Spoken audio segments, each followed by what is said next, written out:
4 questions for the Bible in 3 or so minutes or less. We're in Genesis chapter 2. God creates the temptation of the tree of knowledge and the tree of life. But it's confusing. Does God not want man to be knowledgeable? Or does he not want man to have life? It is a strange sort of thing. So why does God want man to stay dumb? Question 1.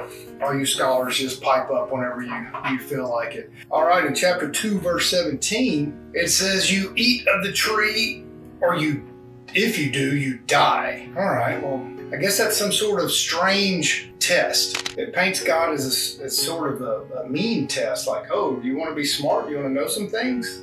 No, it's almost quite certain that he's saying, I want you to stay dumb. So God wants you to stay dumb. That's in chapter 2, verse 17, which is kind of strange. And then it says in chapter 2, verse 18, it is not good for man to be alone, says God. So as we know, man needs companionship.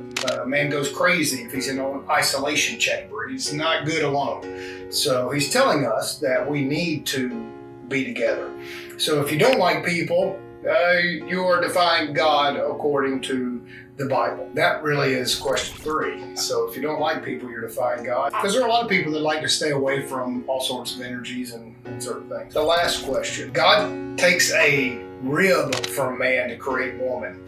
Now this is, again, they're sharing the same DNA. So it's like a father and a daughter almost. You know, the woman comes from the man.